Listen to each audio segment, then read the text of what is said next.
Welcome back, everybody, to the Don't Go Out There Horror Movie Review Podcast. Just want to thank all our fans and listeners. We really appreciate all support. You guys are awesome. Super excited for this upcoming interview.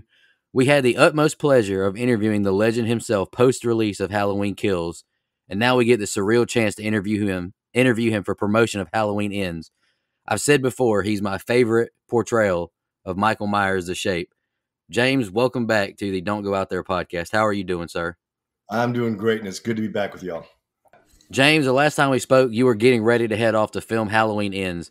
You said you had feelings of excitement. What are your feelings now that it's wrapped and about to be released?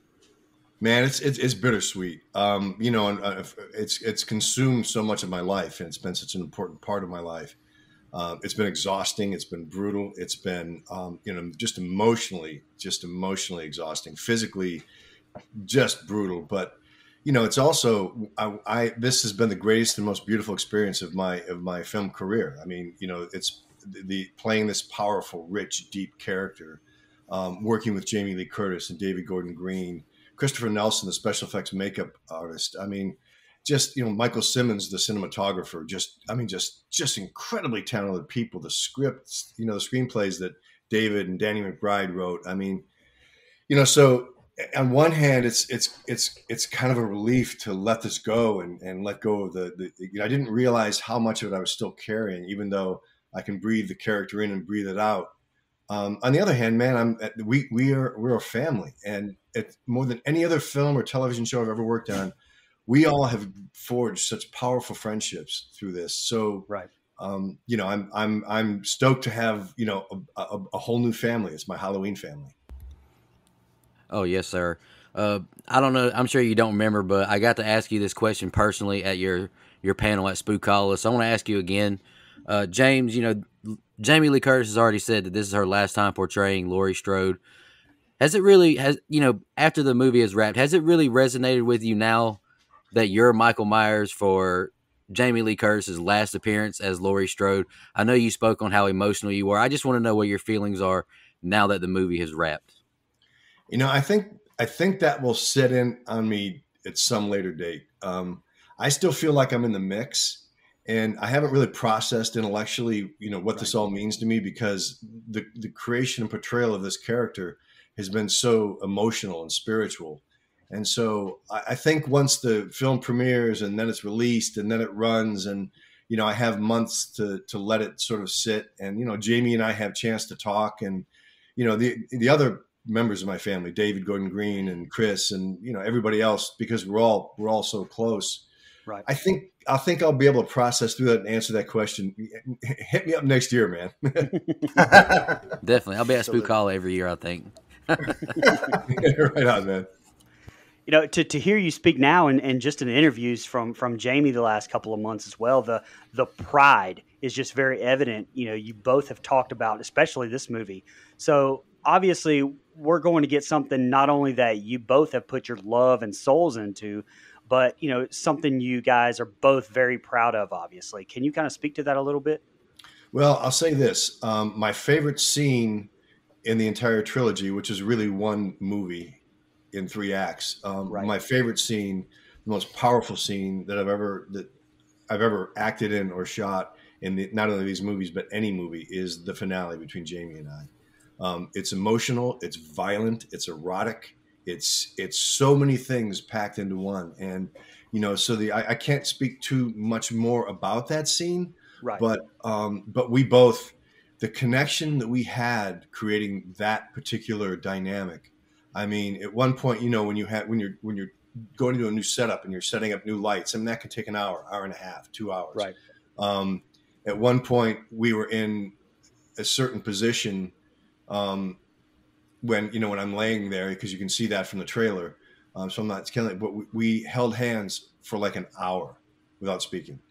We just stayed in the same position while everybody worked around us and just held hands. I mean, that's how deeply emotionally connected we are in this film. It's stunning for me, and it was an incredible experience. Absolutely. And something that we keep hearing in the marketing, and you even spoke on it last time you were with us, is that this movie is different. The movie isn't what most fans are expecting. I'm not sure what you can even say, but can you elaborate on that at all? Again, we know the love that everyone involved in the trilogy has taken, and I'm sure that comes across. But what can you speak on regarding to this movie being different? Even David Gordon Green's talked about this movie is different. It's like Christine and all these other things. Can you elaborate on that at all? Well, the best I can do is to say that it's twisted. It's definitely twisted, and the thing is with a great filmmaker like David Gordon Green, you take risks, and David has taken quite a few risks along the way, and they've all paid off. And so I would say, like, trust David, trust DGG. I mean, I do, all of us do, and it had to go someplace that was organic to the characters and the richness, And if you look at it, each one of these films, the first act, 2018, second act, Halloween Kills, third act, Halloween Ends, they deal with deep, rich, emotional human issues. They deal with social issues, right? I mean, in the first one, we're dealing with alcoholism, and Jamie's been sober for 22 years. And so that was super close to her. And, in Halloween Kills, we're dealing with mob mentality, Right.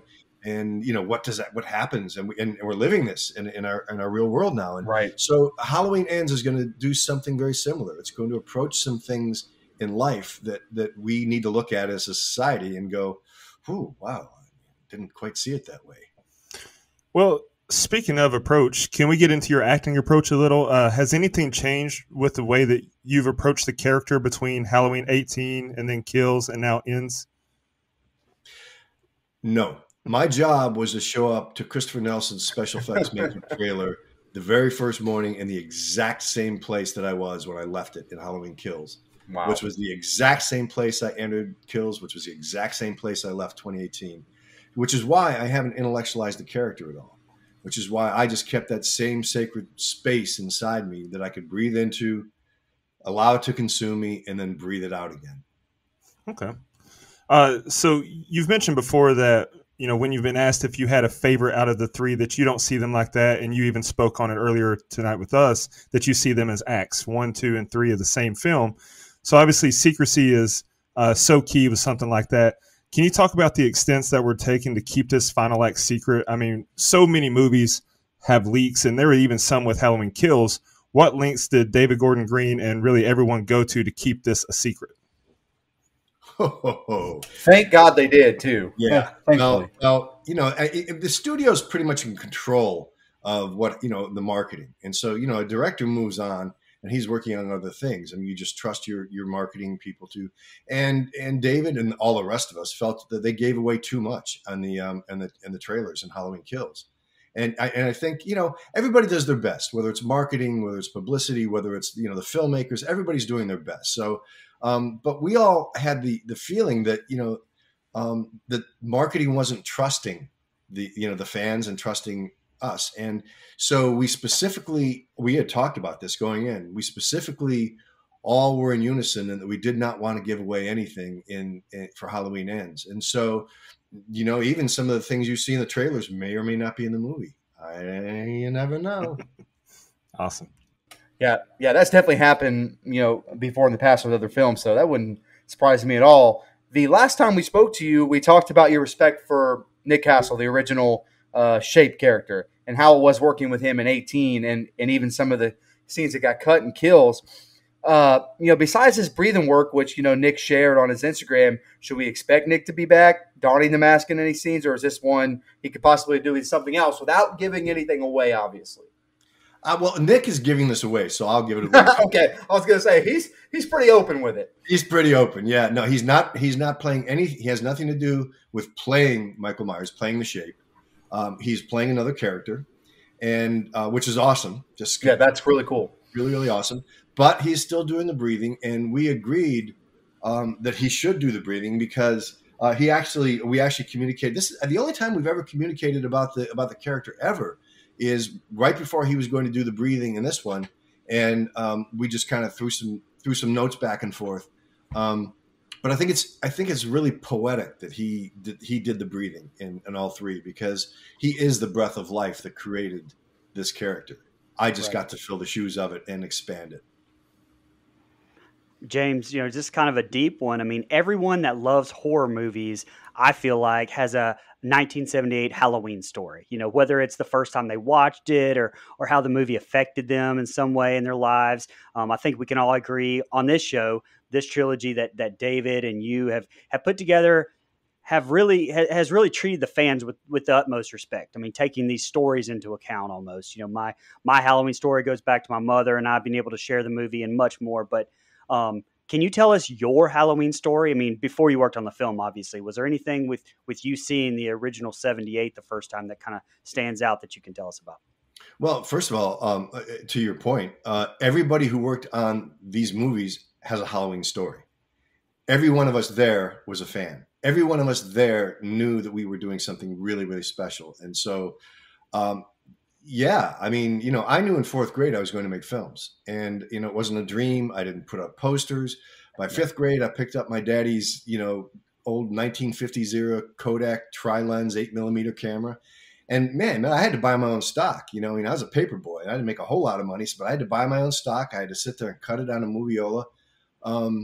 So I've been watching films from that perspective since I was a kid. I went to college in the 70s. I graduated from high school in 1975. I went to the University of South Carolina School of Journalism, which was one of the best journalism schools in the nation. I couldn't afford to go to film school, so I went to journalism school so that I could study the manipulation of minds. And journalism, for better or worse, manipulates minds. So does cinema. So I was always going to the theater because I preferred seeing, of course, we didn't have DVDs and streaming back then. So the two films I saw in college that I knew were game changers, that I walked out of the theater going, this is something different, were Rocky and Halloween. I walked out of the theater. I had a date. I can't remember her name. I don't know what she looks like, but I remember Halloween. I remember seeing it in the theater. I know the theater that it's not there anymore. But I remember it so clearly because I walked out and went, this is going to change the horror genre. And it certainly did, didn't it? Absolutely. That's great. And okay, so obviously you can't talk about the end of the movie, nor would we want you to.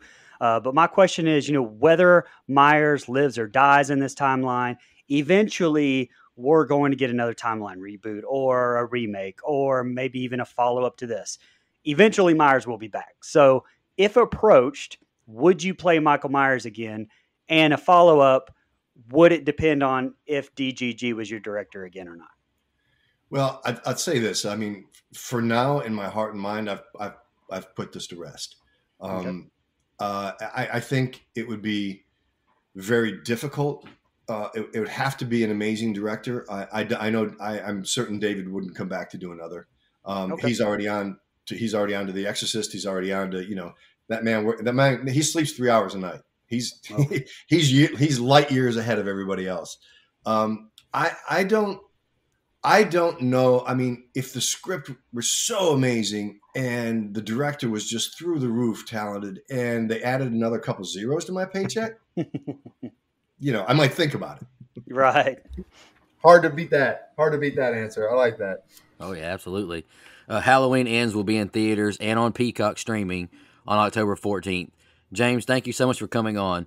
Beyond Halloween Ends, do you have anything in the works, acting or stunt work-wise? Or is maybe directing something you thought about tackling one day? Or maybe you just excited to get some time off and rest? I do need the rest, man. We have been going nonstop since we shot this film, and I'll finally get to rest in the last couple of weeks of December. But when I get back from Germany, I'll be doing a convention over there, meeting fans in Germany. Yeah, I've got two films and a TV project. I am looking to direct. I've written one, I've optioned one, and I've been approached for the television thing from another consortium. Yeah, I've got a lot on. I as far as stunt work goes, no, I'm done with that. I'm an action actor. I will always do my own stunts, but at this stage of the game, I right. have no desire to, unless like Steve McQueen used to do. If one of my buddies calls and says, "Hey, man, I want you to be all this car chase," like Steve McQueen used to do that all the time. Go in there uncredited, so no one knows I'm in there, and just get to bang up a car or lay down a motorcycle or something. Yeah, I'll do that. I mean, some kind of fun stuff. But as far as stunt doubling, indie stunts, I'm an action actor, and and I think I've kind of carved out this niche of being an action anti-hero, you know. So that's one of the films I'm looking at doing.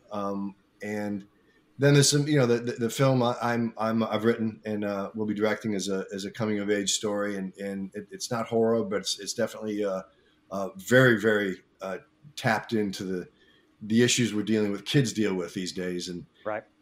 so I'm excited. And I've learned so much. I mean, I've worked with some pretty amazing directors in my day, but David Right. Gordon Green is hands down the best director I've ever worked with, and I learned so much from watching him work and from working with him. So with any luck, I can carry some of that forth into my projects. Oh, Absolutely. yes, sir. Awesome. James, just want to thank you again for your time. Yes, thank you so Before we much. let you go, do you want to shout out your social media? Any final thoughts on Halloween before we just let you go? And thank you for being our first, repeat guest. We truly appreciate it. You're always welcome. Oh, thank you. Yeah, you guys can find me on Instagram at James Jude Courtney, and I think that's all linked up to Twitter and Facebook, and yeah, man, I think I really, my suggestion in watching this film is to see it in the theaters if you can, unless you're infirm or whatever, but stream it afterwards, because you're going to catch stuff in there as you watch it over and over. And so I would suggest, watching it in the theater the first time if you can, and then streaming it, because David Gordon Green plants little Easter eggs all over the place, man. And Nice. there's gonna be a lot of subtleties in there. So I'd say absolutely stream it. It's not expensive, and it's worth it, man. Absolutely. Thank you again for coming on. Yes, I thank love you, it, guys. James. I hope you enjoyed on the 14th. I'll be there. I'll be there I'll be there. that Thursday night. Can't wait. Oh, nice. Yeah, week from today. Let's go. Awesome. All right, we'll talk Always to you enjoy later. it, Thank you. guys. Thank you. Thank you.